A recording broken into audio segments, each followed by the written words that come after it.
Good evening, everyone. Welcome to our October regular board meeting. It's October already. It's beginning to look a lot like Christmas. I love Christmas, so this is a good time of year for me. Want to welcome you to our board. We're glad you're here. Especially we're glad to see our principals and other staff members that are here. I'll call this meeting to order. We'll have a Pledge of Allegiance by Angela Campbell, and then following that, we'll have a moment of silence. Please stand. Ready? Begin. I pledge allegiance to the flag of the United States of America and to the republic for which it stands, one nation, under God, indivisible, with liberty and justice for all.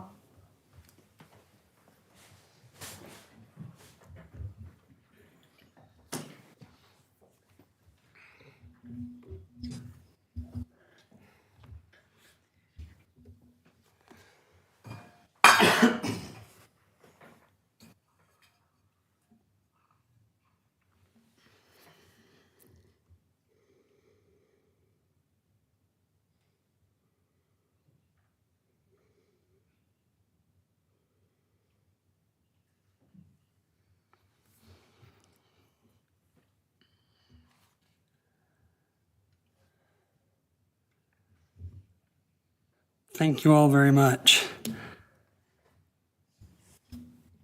I will entertain a motion to approve the agenda. I move to approve the agenda. I second. I have a motion and a second. All in favor? Aye. Opposed? Motion passes. And item 3.1, approval of minutes. I move to approve the September governing board minutes as presented. Second. I have a motion and a second. I want to make sure that we know it's the September 11th regular board meeting minutes and our work session meetings held on the 23rd. Any other discussion? All in favor? Aye. Opposed? Motion passes. Thank you. Tell Kelly we can hear her. We're glad she's with us. Kelly's on the computer. If anybody has any complaints, that's where all the complaints go, to Kelly. Item 4.1, approval of financials. Ms. Davis. This is for the September financials. And yeah, nothing out of the ordinary. They're pretty high this month, but that's normal. I'll make a motion to approve the financial agenda items as presented. I'll second. I have a motion and a second. Any discussion? All in favor? Aye. Aye. Opposed? Motion passes. Item 5.1, student and staff recognition. Dr. Farnsworth. So we would like to recognize a couple students and a teacher from Linden Elementary. So if the principal come down. We know people are super busy, so we may have a few absences. There she is. Excellent.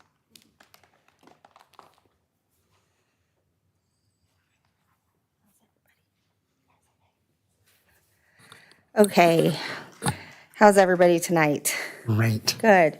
So I would like to honor, I have two students here that I would like to honor first. I'm going to start with Ariana. I'm just going to read off my notes here.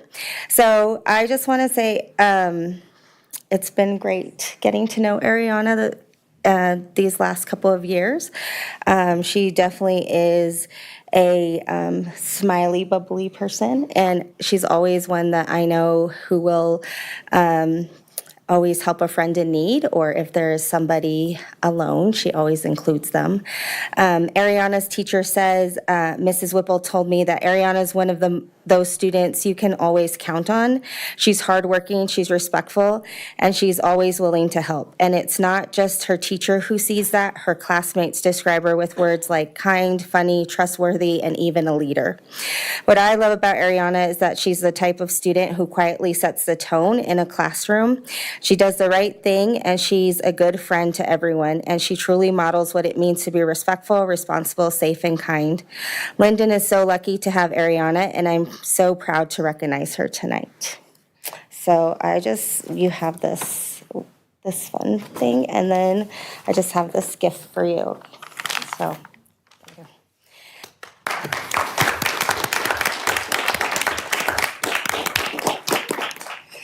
And this is Joseph. I had to get him out of karate class today, which I know is important to him, but I'm glad he's here.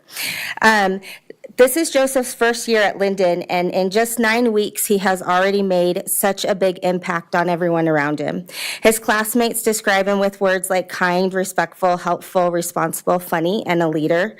Mrs. Ryder, who's both his music teacher and his karate teacher, she's the one who gave me the excuse, shared that Joseph is an incredibly dedicated student. In the classroom, he shows respect for staff and peers, stays focused, and works hard to get every assignment done well. In karate, she says he shows heart and control, and that when he doesn't understand something, he simply keeps practicing until he gets it right. Joseph has been such a wonderful addition to our school. He is hardworking, kind, and a great friend. Linden is truly lucky to have him, and I'm proud to recognize him tonight. Just a little gift. Okay? And now I would like to recognize Mrs. Farrader. For this board meeting, our staff was asked to vote for a colleague who exemplifies Linden's vision that every Cougar deserves the crown. The criteria were steep, modeling excellence and equity in every essential standard, and using data to guarantee learning for all students, collaborating through PLCs, and creating a safe, innovative, and belonging first classroom. Tonight, we are proud to honor Mrs. Farrader. When her peers described her, the words that came up again and again were caring, thoughtful, creative, passionate, resilient, loving, and dedicated. They see her as someone who goes above and beyond, not only for her students, but for her colleagues and for our entire school community. From my perspective, Molly is truly magic in the classroom. When you walk into her room, there's no such thing as I can't. She builds her students up, and they believe they can do anything they put their mind to. She takes every child as they are, whether they have an IEP, whether they struggle with behavior, or whether they just need an extra boost, and she adapts. She smiles, and she makes sure they feel supported. Her students know that she believes in them, and that belief translates into pride and achievement. We are so lucky to have Mrs. Farrader at Linden Elementary. I am so lucky that my son gets to be part of her classroom, and I am proud to recognize her tonight.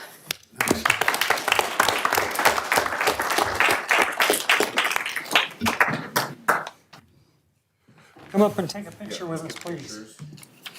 And then don't leave without shaking our hand, okay?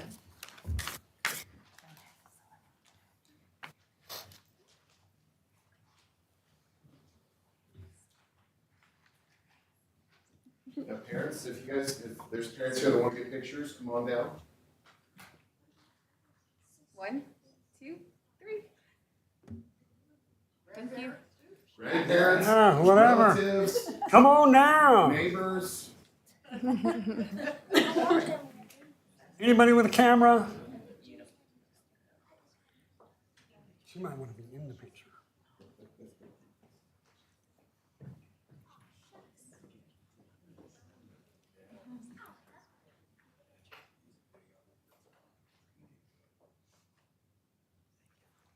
Joseph, switch sides with Ariana so you can be by your grandmama. There you go. Courtney, you want to get another one? Yes, please.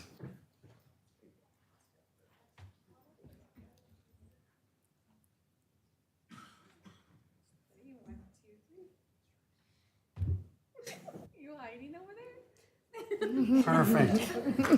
All right. Joseph, don't leave without shaking our hands, sir. Thank you so much. Appreciate all you do. Thank you for being so great. Thank you, you're awesome. Good job, Joseph. Is it Ariana's parents, mom, dad? Stand up for me, please. Thank you so much. We appreciate what you do at home. Joseph's mama here? Just grandma? Okay, grandma. Thank you, grandma.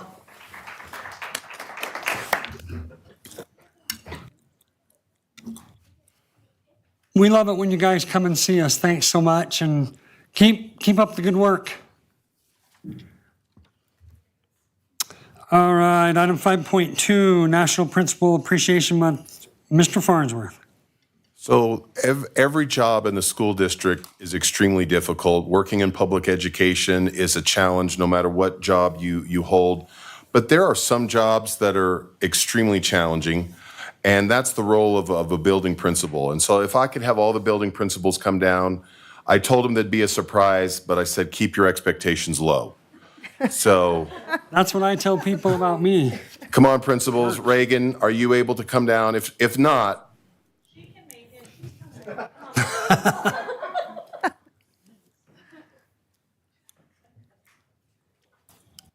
me do this. There's Kelly. So Kelly, can you see everything? I can. Okay. Bye, guys. Thanks for coming. So October is National Appreciation for Principals. And so as a small token of our appreciation, we want to give you a certificate plus a gift card. Don't get too excited, Heather. It's not a big gift card, but it's a gift card. $5. And, but I just want to say on behalf of the district and the community, well done. It's very hard to stand in your shoes and to do what you do every day. It's not easy. I know you don't get a lot of credit, if any credit, and you bear the brunt of a lot of conflict resolution over the course of the year. But thank you for what you do for your teachers, for the students, for this community, for this district. And we just want to say thank you publicly for what you do. Thank you.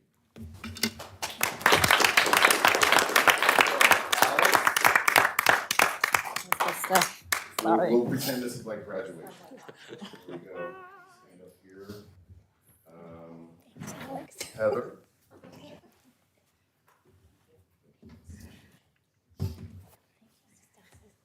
Chris. I should be using last names. Mrs. Jones.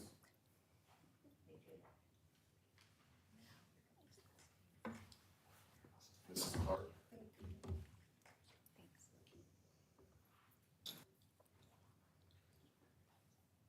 Mr. Marchant. Thank you. Last but not least, Mrs. Roach. If we could line up in front of the school board and get a picture.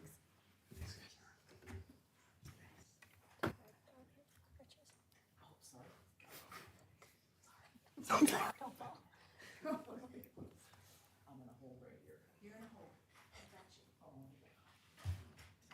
fall over. They'll hold you up. Okay, ready? 1, 2, 3.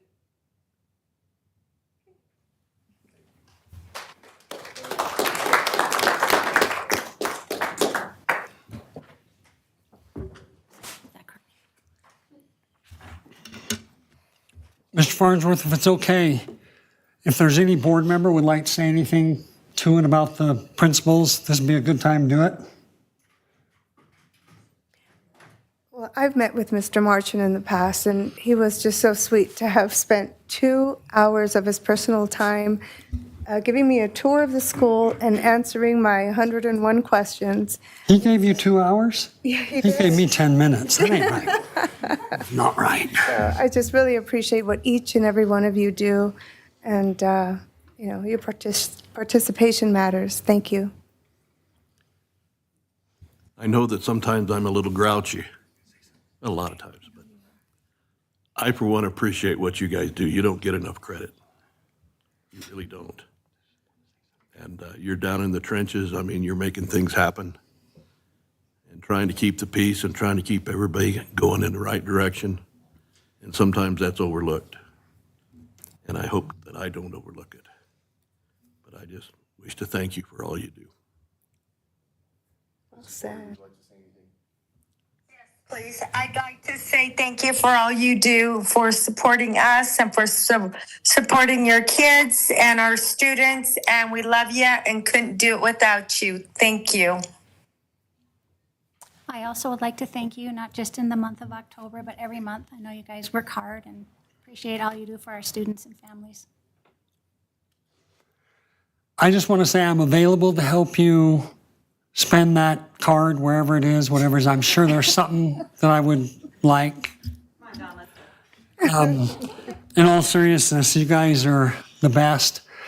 I look at two of you who were instrumental in one of you, the majority of my kids, I think, and one of you as a instructor, as a teacher, and then as a assistant principal and principal. And I have a great amount of love for you and what you did for my children while they were here in the district. And then to watch each of you grab your roles and tackle all the challenges in WMI and Holy Cow, Nicholas and Whipple. I just so appreciative of you guys and what you do. And I hope sometimes it seems like we've forgotten you, and just know that we never forget you. You're always in our thoughts. We appreciate you tons. Moving on to 5.3, monthly finance report, Ms. Davis. Okay, so if you look at your screen, you'll see the financial report. So first is the M&O budget as of 9/23. Not much movement, because again, let me remind you that the encumbrances are the purchase orders, but they haven't been actually paid for yet. So these are dedicated expenditures, but haven't actually been paid for yet, which again, the majority of that is salaries and benefits. But there's been a few additional expenditures this month, but not a whole lot of movement there. But we still have a $9.1 million budget balance, which is great for this time of year. So this is the M&O. And then the next one is the capital budget. There's been absolutely no movement from last month. So this is the same amount as last month. So we have 3.5 million left in the budget for capital items for this year. Now that will change based off of the AFR, which we'll talk about in that presentation, because the budget balance carry forward will change and probably increase this budget when we do the revised budget in December. Any questions on the financial report? Thank you. Okay, thank you very much. Thank you. Item 5.4, principal reports. Dr. Farnsworth. I just again want to thank the principals. There's a lot that they do that goes unnoticed and they don't brag about or talk about or gets documented, but I just want to thank them for their reports, and if you have any questions for them, but just again, thank them for what they do. Anybody have any comment? Item 5.5, superintendent report. Dr. Farnsworth. So just a couple highlights on my report, and I think this is a good opportunity to ask the principals that we're getting into the season of a lot of bands, concerts, assemblies. If you could make sure you send me those dates and put those in your reports. I know board members would love to attend different activities, and the sooner I know those activities, I can send those to the board members. That would be much appreciated. Just a couple highlights. So we do have a monthly safety committee, and so Mr. Clark and Frank and myself, we did go out to Blue Ridge and walk a campus as a potential, if we ever had to relocate a group of kids and staff for whatever reason, that's one of our backups is Blue Ridge Elementary. And we met the superintendent over there, walked the campus, and so that's part of our emergency plan. So I just want to thank Blue Ridge for opening up their doors and walking with us as we looked at potential secondary offsites. Unfortunately, you know, we've had the deaths of 2 firefighters recently, and we worked very well with Timber Mesa, and it was great to be able to work with them. Their communication was fantastic, and we wanted to do our very best to support them for those 2 funerals, which I hope we delivered. And they were just a very pleasurable experience to talk with them for the weeks leading up to that funeral. So just want to thank them for that.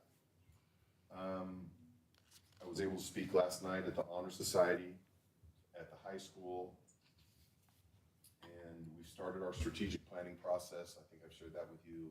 So we have 6 committees across the district looking at district identity, our culture, our academics, our continuous improvement, our finance and operations. And so our goal is to go through a series of meetings once a month, come up with a 3-year strategic plan, and have that to the board either December or January. And so those are some of the highlights. Thank you. I like that. Boots on ground, getting to work. Not only strategizing goals, but actually putting it into action. So thank you. Anybody else have any comment? Moving on, 6.1, AFR 2425 presentation. Ms. Davis, sorry. Thank you. So this is the time of year that we do the annual financial report. It's due to the state October 15th. You'll see the presentation on the screen in front of you. So I'm going to give you that presentation. So first, what is the AFR? It's the annual financial report, and it's a package. It's a full package. So it consists of the actual AFR, which consists of maintenance and operation, or M&O, capital, grants, and special revenue funds. So that's the actual AFR itself. And then part of the package is also the school level AFR. So it gives you the expenditures and the revenue by school. And then there's the food service AFR, which again is a breakdown of the food service program. And then the K-3 reading AFR. And that one actually has to be submitted by October 1st, which was submitted on Monday or Tuesday. So that one has already been submitted. That does not have to be approved by the governing board. And then the CTE supplement versus supplant worksheet. So we cannot overspend the CTE with NAVIT, with our grants over the M&O budget from 2013. That's the base level that we go by. So we have to complete that worksheet, and that goes to the auditors to make sure that we do not supplant. And we did not. So that's always a good thing, because other than that, if we do, then it's an audit finding. And then there's the classroom site fund AFR. So we have to put in a narrative there of what did we do for the classroom site fund, and how did the teachers have to earn that money. So that is also completed. So the AFR is required by statute, and it must be approved by October 15th, which I noted. But the only ones that the board have to approve is the actual AFR and the school level AFR. All the other parts of the package do not have to be approved by the board. Okay? So how do we prepare the AFR? So we review and verify the financial details within the general ledger from the prior year. So the annual financial report is from the prior year. So this is all for FY25. So it's the M&O and unrestricted capital outlay revenues, the M&O expenditures by program, function, and object code. And then the classroom site fund, or Prop 301, revenues and expenditures, the capital expenditures, the grants, state and federal revenues and expenditures, and then impact aid, which we do not have. So that's not something we do. And then special revenue fund revenues and expenditures, and then other district non-financial data, which that would include the capital assets themselves and FTEs.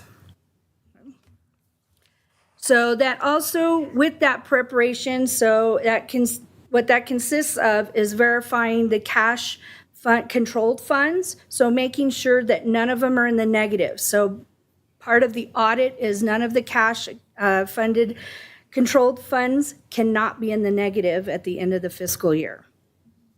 And then filing completion reports for all our grants. So those don't get completed until December if the grants end in September, which a majority of our grants do. So we'll be completing those, but I have to still make sure they're all ready to go before the AFR is completed. We verify the state aid and property tax revenues, making sure that what we received is what the state says we're going to receive. And then we test for SPED maintenance and effort. So that's the MOE. So what we spent in SPED expenditures last year in 24, we can't underspend in 25. So we have to spend more than what we did in 24 or the same. And we did. We way overspent more than what we did. And that's because we always have either more SPED kids, or we just have to just because of the services that we have to provide. So we definitely met that. And then the same for the test for maintenance of effort for M&O. So what that means is a district must ensure the combined fiscal effort on a per student or aggregate basis is not less than 90% of the preceding fiscal year. So again, we have to make sure we spend at least what we did the prior year or more in our maintenance, in our M&O budget. Okay. So this is, now we're getting to the actual numbers. So FY expenditures, maintenance and operations, we spent $17.9 million. Classroom site fund, 2.1. Capital outlay was 1.5. SFB, or this is the building renewal grant. So we spent 3.9 or 3.3 million, which is an actual real reduction from the prior year. And we were lucky to have as much as we did, but the state has reduced the amount of money they're giving out for building renewal money. So, but it did provide a lot of money that we could not have afforded. And then the federal and state grants was 3.5 million, and our special revenue funds is 1.9. So the special revenue funds, just so you know what that is, because it's, what does that mean? So that is going to be our auxiliary accounts and our tax credit and our student activity. So that's all the students' money. And then that also includes the CTE projects, again, a student, NAVIT, so that's our CTE program. And then there's a special grant that actually falls under special revenue, which is our instructional improvement money. So that's money we do get from the state, but it's considered special revenue funds. So that's what kind of makes up that money. It's just kind of like a other revenue, but it's special. So our total expenditures for FY25 was 30 million. Any questions so far? Okay, so then I put together a graph. Now, I do want to let you know that the next two graphs, what you're seeing on the screen is different than what was in your original packet, because I did find an error. This is much better than what was in the packet. So this is by function. So each, what we would call department. So instruction is 44%, which is 4% more, which is a good thing. You always want the instruction to be higher than anywhere else, because when we get our spending report later next year, or this year, I think we get in about December, January, we want instruction to be high, because of course that's where the state wants us to spend the money. So for that to have a 4% increase is excellent. Okay, then we have student support. So this too is a good thing. It's 7%, which is a 2% increase from last year. And then we have instructional support, which is 3%. There's no change from the prior year. Administration, which is the superintendent and board, that is 2%, which is just a 1% increase, not too bad. And then school administration, which is your principals, that was a 1% increase from last year. And then central office is 7%, no change there. Plant operations, I'm sorry, central is going to be the district, my office, IT, that type of thing. Plant operations, which is going to be your facilities, is 11%. That's a 1% increase from last year. Transportation, 5%, which is a 1% increase from last year. Food service, 4%, again, a 1% increase. These are great numbers, by the way. 1% increase is fabulous. Bookstore, no increase there. It's a small pot of money. So that's, again, the students' money as well. Facility improvement is 11%. That's an actual 17% decrease. Again, that's going to be that building renewal grant money. So it went way down from previous year. And then our debt service, 3%. So that's our bond. And that's no change from the previous year. Pretty much stays level for the most part. Any questions on that one? Does the building renewal grant, does that ever change? So that is based on what we ask for help with. And it can only be for the buildings that provide educational services. So like the district can't do it. But again, it's only on how much money the state has. So think about all the districts in the state. They have to look at what the priorities are and where the most need is. The size of the district play a role? It can.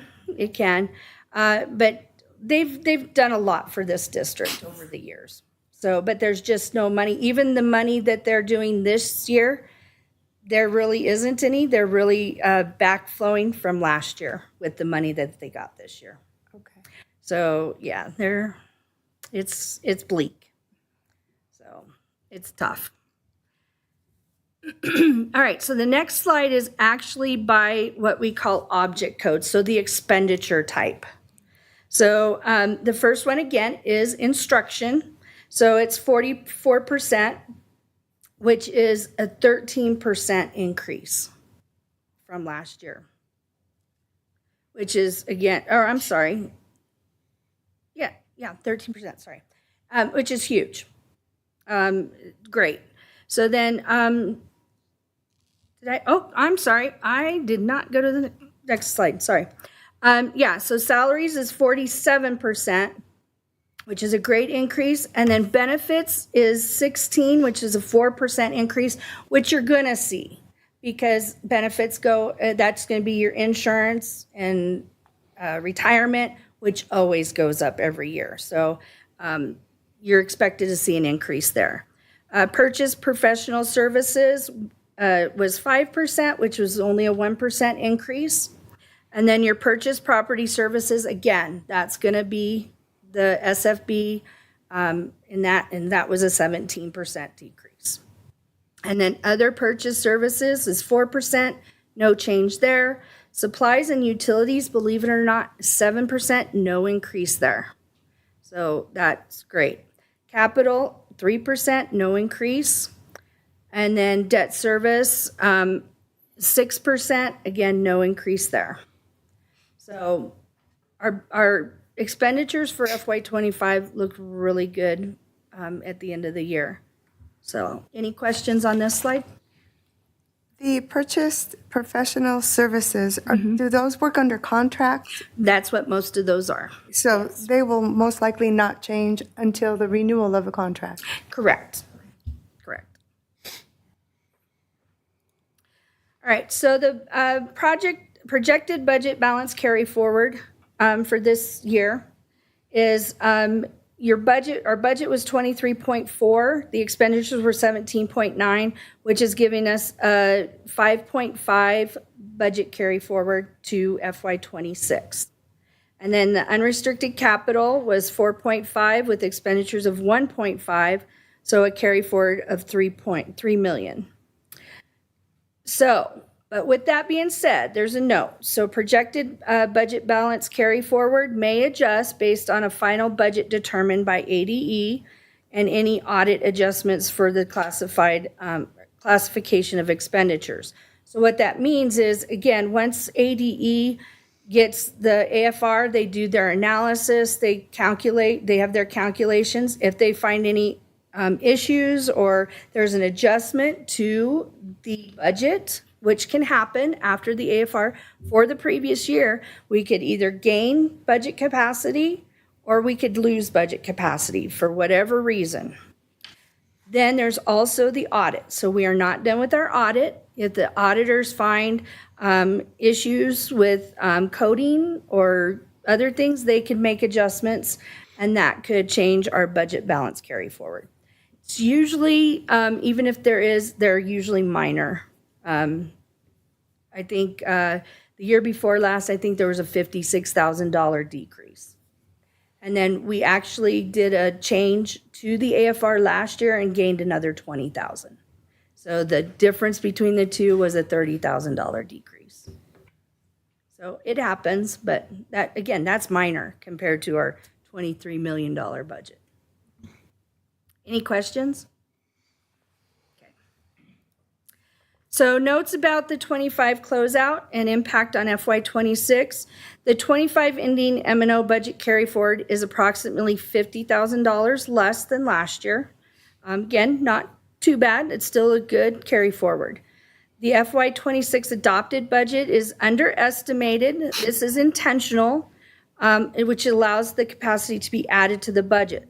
So if you remember, when we did the adopted budget, the carry forward, it was an estimate because, again, we hadn't done the AFR, so it was based on anything that hadn't been paid between July and August, which is our encumbrance period. And so it was an estimate. Now we will have a better budget carry forward when I do the revision of the budget in December. And then again, the final expenditures, encumbrances weren't finalized, like I said. Oh, that I just explained, sorry. And it also, the adopted budget did not have the 2% inflation for the base level and the transportation because the legislature didn't approve the budget on time. So again, that will also be shown on the revised budget in December. So those are the impacts we'll be seeing this year. So the next step, upon board approval, we'll have to publish the AFR on the ADE website by October 15th. And per our consultant, Karen Smith, I was going to post it tomorrow. She said, don't do that.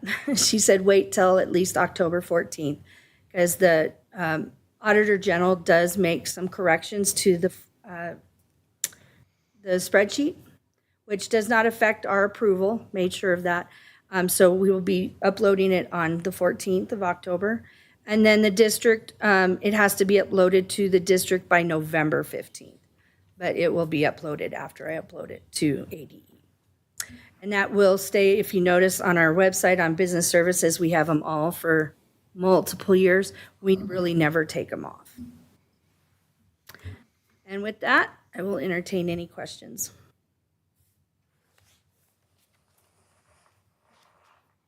Is Kelly good? Kelly, do you have any questions? I don't, thank you. Thank you very much. Shaylee, it looks great. We appreciate you. Thank you. Anybody else? Looks like our anticipated carryovers, we're still in pretty good shape. Yes. So that's a lot of stuff. It is, and that's going to help with, because if you remember, again, we did the salary study last year, and we have part 2 of that with creating salary placement schedules for this year and wanting to give raises again this next year. So that will help with that. How are we coming along with that study, Shaylee? We're just getting ready to have those meetings. We're going to have a committee. We're starting with the teachers. I want to say it's this month. I met with Nikki in HR today, and we have a meeting for the first meeting of the teacher salary survey committee. Yep. That's for October 20th. Yes. And so we were planning on what are we doing and how we're going to approach that. So that's starting to ramp up to get teacher feedback and look at the salary schedule for our teachers. And then we'll start the one with the thank you. classified. And then Shaylee says we're also going to start the one for the hourly employees as well. Okay, Sounds great. Looking forward to hearing those reports. Thank you. Thank you. Thank you. If there's no further comment, I'll entertain a motion. I'll make a motion to approve the District 24-25 AFR and SLR as presented. I'll second. I have a motion and a second. All in favor? Aye. Opposed? Motion passes. Thank you. 6.2, classified personnel resignations, terminations, retirements. Dr. Farnsworth. So you can see the individuals that are being transferred or have resigned. I did double check with HR. We are sending out the survey for any employee that resigns. And we're looking at that data. And so you can see the resignations there. Any questions?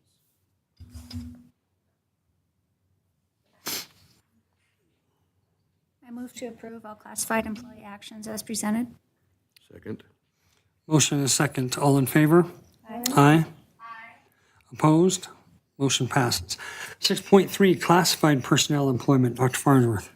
Again, as soon as we find out if someone's leaving, we are pretty quick to find a replacement. And so the hiring committees have been very active, and we are recommending the individuals in this item to be approved. I move to approve all classified personnel employment as presented. I'll second. I have a motion and a second. Any discussion? All in favor? Aye. Opposed? Motion passes. Item 6.4, certified personnel employment. Dr. Farnsworth. So we just have some pay for homecoming chaperones, and I heard it went well.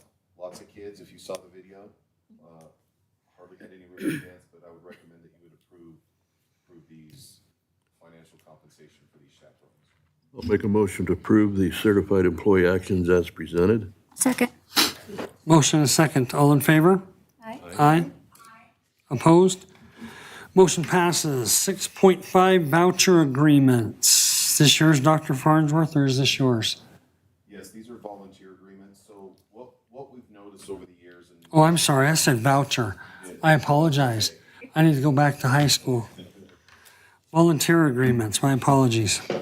when we look at this usually rears its head when we hire coaches. And there are times when we hire employees that are hourly employees to be coaches. And when we look at the Fair Labor Standards Act, there's specific guidance to, if you're an hourly employee employed by the district and you're coaching, there are specific rules that apply to you for your financial compensation. And it gets pretty muddy. And so we've been communicating with our attorney, and we have two types of contracts, if you will, a request to volunteer form and then a volunteer service agreement. So, and this would fit a very specific group. If you work for the district, if you're an hourly employee, we would ask you to fill out these contract forms so you would get your coaching stipend. It does not apply to salaried individuals like our teachers. It does not apply to outside individuals who coach for us. This is just for current employees who are paid hourly. And it just kind of clears up the financial compensation with the Fair Labor Standards Act. Does this form then cover liability? Yes, ma'am. Okay. I'll make a motion to approve the request to volunteer form and the volunteer service agreement for extra duty volunteer assignments as presented. I'll second. I have a motion and a second. Any other questions or comments? All in favor? Aye.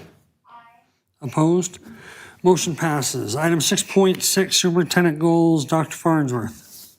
I just wanted to bring this back to the board for formal adoption. We looked at this during the work session. I brought them back in September to just start having the conversation. And if there's no other suggestions, I would ask the board to adopt these goals. And then, of course, we're going to review these throughout the course of the year, but that we would formally adopt these. A lot of forward thinking went into this, implementing this, setting the steps, and setting targets to reach. So it was well done. Thank you. We're trying. I appreciate what you do and what the goals you brought forth, and I don't want to beat a dead horse anymore, so thank you. Kelly, do you have any comments? Nope, I think they're great. Thank you, Dr. Farnsworth. Thank you, Ms. Boyer. I think they're great too. I don't know. I recently took a flight and I read your book on the way there and on the way back. I don't know if any of you have had the opportunity to read that book that he gave us. There's a lot of the things that he advocates in that book that he's doing for our district. And that they're in these goals. And I just want to say thank you and keep after it. We're going to hold your feet to the fire. So I'll entertain a motion to approve superintendent goals. I move to approve the superintendent goals for the 2025-26 school year as presented. Second? Motion, I have a motion and a second. All in favor? Aye. Aye. Opposed? Motion passes. 6.7, second read and approval of model policy update 2526. Dr. Farnsworth. So in the summary, you can see there's 13 policy adjustments. And these are driven from the state legislature that then go to the Arizona Risk Retention Trust who govern all of our policies. And they are suggesting that we make these changes. I have no reason why we shouldn't. Legal has looked at them. In many cases, our law firm, Udall, Shumway, and Lyons, they're part of the crafting of many of these policies at the state level. And so for both 6.7 and when we get to 6.8, I would recommend that we would approve these policies as written. I'll make a motion that we approve the model policy update of 2526 as presented. I'll second. I have a motion and a second. All in favor? Aye. Opposed? Motion passes. 6.8, second read and approval of model policy update 2425. Dr. Farnsworth.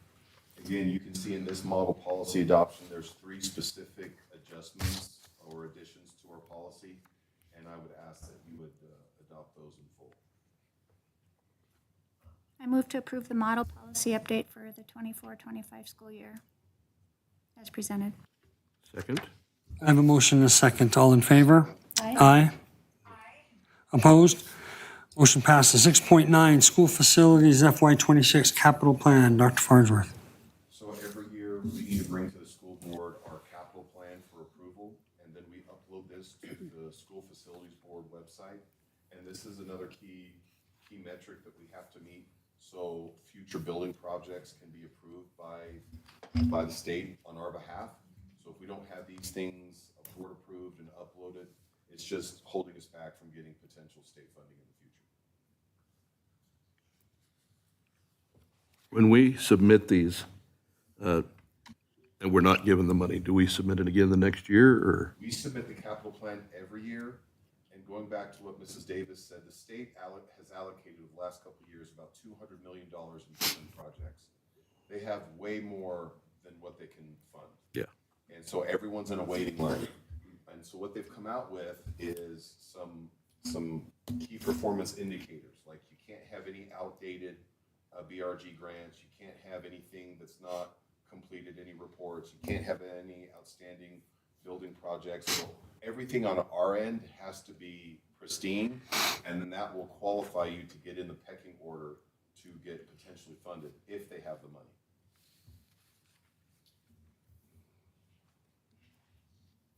So these are dollar amounts for each of the fiscal year future. And this is what we expect then to be received? So what page are you looking at? I'm on page 2. So when we punch in our projected growth, which is ADM, Yes. then they go ahead and, so that middle column, ADM, those are student numbers.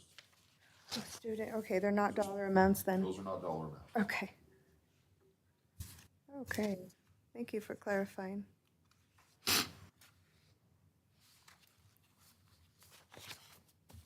Okay, I'll move to approve school facilities capital plan for fiscal year 26 as presented. Second? I have a motion and a second. All in favor? Aye. Opposed? Motion passes. 6.10, winter coaches approval. So as is our policy, every sporting season, we bring to the board coaches to be approved before the season. And you can see boys basketball, girls basketball, boys wrestling, girls wrestling, junior high wrestling, cheer, and junior high volleyball.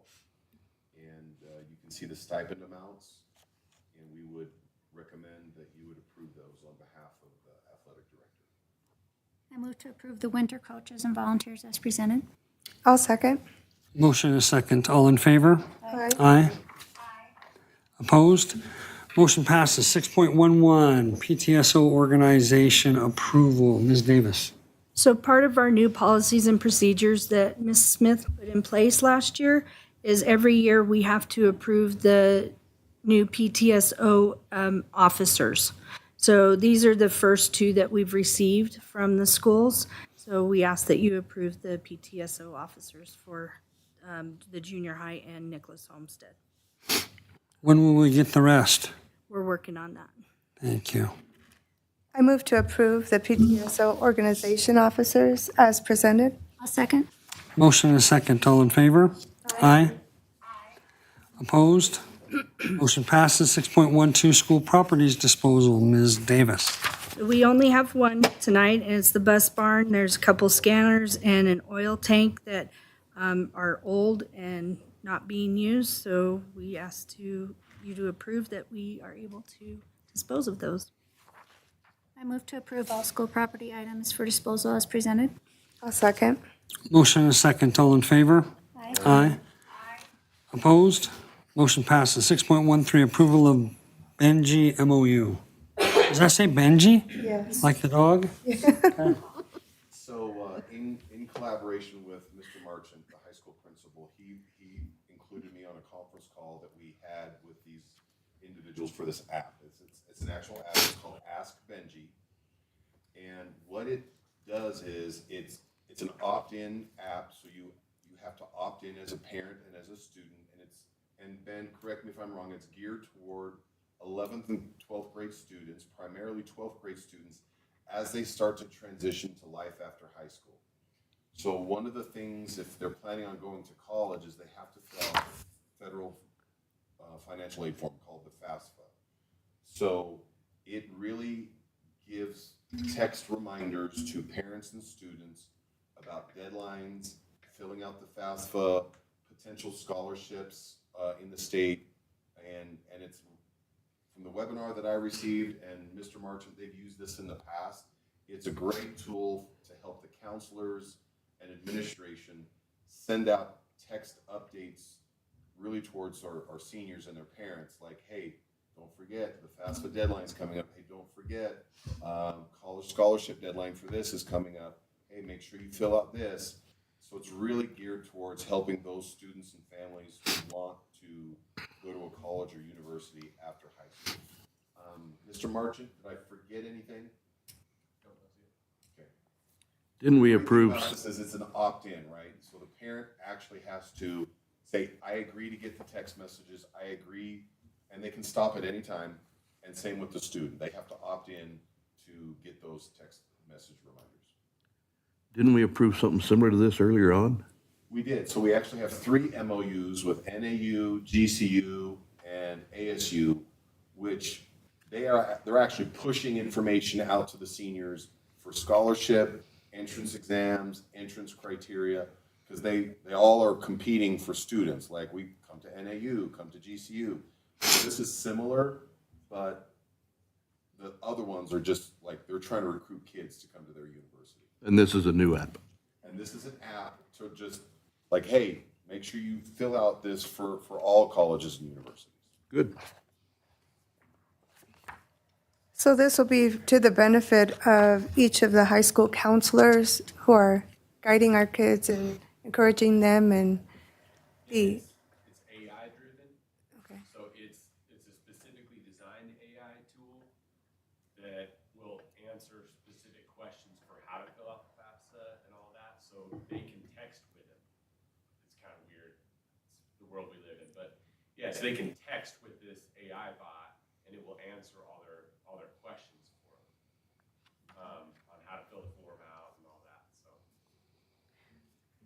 Do we know or have an idea on how many other districts are using this AI system? In the webinar that we had with Ask Benji, quite a few of the Phoenix Metro schools were using it. I don't recall, Ben, about I how don't many. remember percentage, but there's a lot. Yeah, this is not an unknown thing. It's an Arizona specific thing too, so that's nice. So it's giving them more like relevant material. And it's free. We don't. It's free. We don't That was pay my a next dime. question, actually. Parents don't pay, the kids don't pay. It's completely free. They're getting their money on the back end from, who knows, universities or something. I do appreciate that parents are involved and they have to opt in, and they also have the option of opting out, discontinuing it by just replying stop in the text message system. So that's good. I'll make a motion to approve the Ask Benji MOU as presented. I have a motion and a second. All in favor? Aye. Opposed? Thank you, Kelly. Sorry, I didn't mean to cut you off there. 6.14, gifts and donations. Dr. Farnsworth. He said, don't do it again. I know, I heard her. Again, we live in a very supportive community, and it doesn't cease to amaze me of how much time, money, and effort is donated back to the school district. And you'll see here, again, the White Mountain Women's Club is donating $275 to Whipple Elementary. The White Mountain Unified Methodist Church is donating $60 to the RISE program. The Out West Construction LLC is donating a smart TV and a mini fridge to the high school. And then Highline Vending and Ohio Plyle Prince, I don't know if I say that right. And then Unisource Energy Services, they've already donated $1,500 for grad night for the high school. So just want to publicly thank all those individuals and companies who donate. Thank you so much, all of you. Appreciate your support of our students. I move to approve all gifts and donations as presented. I'll second. I have a motion and a second. All in favor? Aye. Opposed? Motion passes. 6.15, future board agenda items. Does anybody have anything? Kelly? Okay. We still got time to put future board agenda items on though, so. Yeah, you can give me a call anytime you want, or the superintendent, either way. Call him. I ain't calling him. Talk to him all the time. You call him. All right, 7.1, we have two folks who would like to address the board.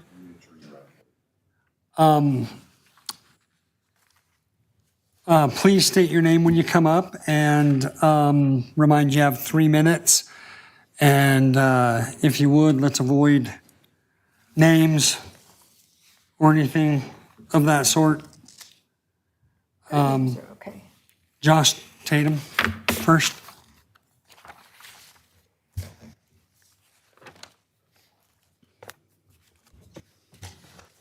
Good evening, members of the board, and I thank you for allowing me to speak tonight. My name is Josh Tatum. I stand before you tonight not because it is easy, but because it is the right thing to do. I'm here both as a parent and a volunteer coach who cares deeply about the students, their academics, and our athletic program. I believe that when athletics are ran with clear structure, accountability, they can truly complement our school's educational mission. My first request is that the district conducts a complete review of the athletic department's policies and procedures. As a volunteer coach, there was no onboarding process other than fingerprint clearance, no guidelines, no chain of command, and no expectations were shared with me. A simple coaches meeting before each season would ensure consistency, improved communication, and established accountability from the start. Second, I am requesting a formal review of the athletic director, leadership, and oversight. My concerns include lack of compliance with established policies, inconsistent enforcements and safety of conduct and standards, poor communication with staff, parents, and the community, lack of professionalism, accountability, and oversight. I want to provide one example. On September 3rd, during a home game, the athletic director, while acting as a referee, unilaterally decided not to allow a point after a touchdown, despite AIA ruling requires it. When questioned respectfully, his response was dismissive and confrontational. Even stating, "Do you know who I am?" This behavior in front of students was unprofessional and undermined the authority of the coaches.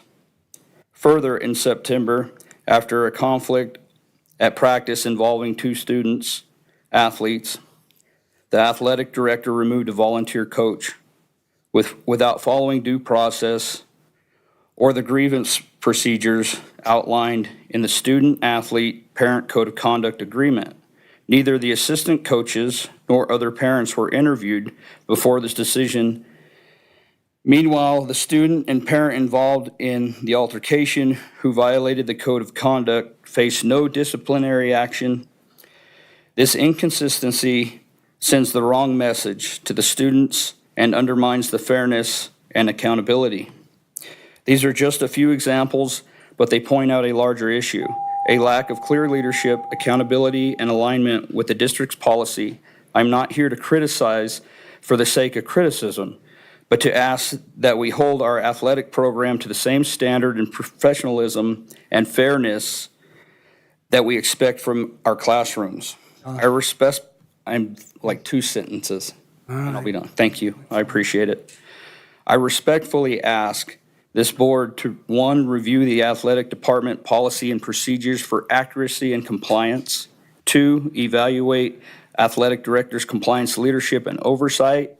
3, ensure that due process and the student athletic code of conduct are applied consistently to all parties. I also want to thank you all for your time and commitment to our students. Thanks, Josh. Thank you. Appreciate it very much. Appreciate you guys. DJ, you're up. Podcast.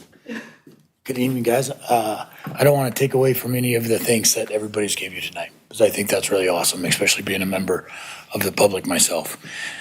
Good evening, board members. My name is DJ Brimhall. I've been a Cougar since I was 10 years old. I serve this community as a firefighter, and I've spent more than 8 years coaching Shola's football program, along with other sports. I've been fortunate to win championships here and in other places as a player and coach, and now my kids continue to be part of the same tradition. Throughout my life, sports have taught me teamwork, discipline, accountability, and how to be a good human. As a coach, I've always tried to instill those same values in my players. This is why I'm here tonight. This is not about reinstatement for this season. It's about fairness, accountability, and the example being set for our students, our athletes, our parents, and our community by actions of leadership. Each of you has a folder in front of you that contains emails, witness logs, parent letters, and policies referenced in my statement tonight. These are provided for your review and investigation. I'd like to address 4 core points tonight. First, in a span of just 2 weeks, I was given 4 different explanations for why I was removed. 4 explanations in 2 weeks show it wasn't about policy. It was about avoiding accountability. Number 2, selective enforcement. Other coaches in the junior high and high school programs who also were not board approved have coached and continue to coach all season without issue. I was singled out while others in the same situation remained. This is not equality, and it is not consistency. Ignored misconduct. Students fought, bullied, and used derogatory remarks with no discipline. A parent entered the field yelling and cursing in front of athletes and faced no accountability. Yet I was a coach who enforced unity and was the only one disciplined. This shows kids and parents that if you throw a biggest fit, even when you're wrong, you get what you want. Leadership failures.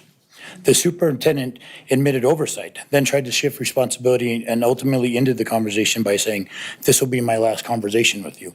The athletic director avoided accountability, mishandled parent complaints, and even came into the field during a game to dictate play, telling us we could not attempt a field goal during a point after touchdown, which violates our AIA rules. When questioned, his response was, "Do you know who I am?" Again, I work with the community every day. That's not what we should be doing. This issue is bigger for me. If policies are ignored for one coach, they cannot be ignored for any coach, athlete, or parent. I'm respectfully asking the board for three things: a written letter clearing my name, accountability for the superintendent and athletic director for their contradictions and avoidance, consistent enforcement of our policy so every athlete, parent, and coach is held to the same standards. Our program cannot claim integrity when policies are ignored and coaches who model unity are punished. It is broken and will remain broken until fairness is restored and leadership is held accountable. Thank you. I appreciate you guys. I really do. I work in this community. I love this community. And as you guys know, like, this is my home. I want to give our boys a good place and our daughters a good place to live. And many of them I've coached with and taught and fought in battle with. Thank you.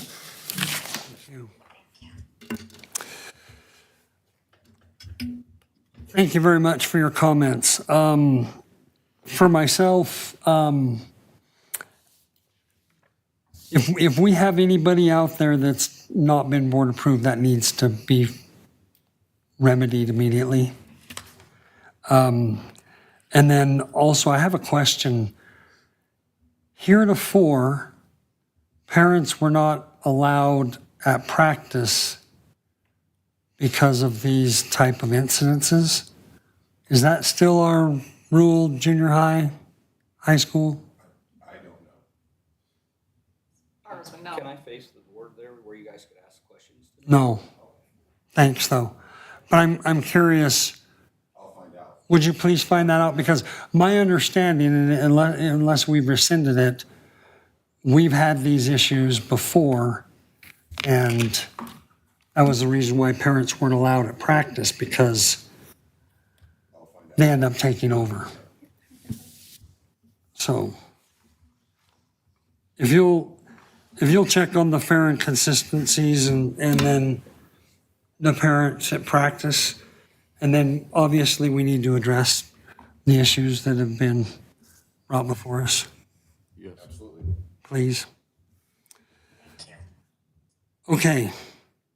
At this point, we have some business that we have to take care of in executive session. So right now I'm going to entertain a motion to enter executive session, and we'll be there as long as we are. And when we come out, we'll just adjourn. So if you want to stick around for the adjournment, we'll see you when we come out. If not, we'll see you next time. Thank you all for attending. I'll entertain a motion to enter executive session. I move to go into executive session. I'll second. I have a motion and a second. All in favor? Aye. Aye. Thank you.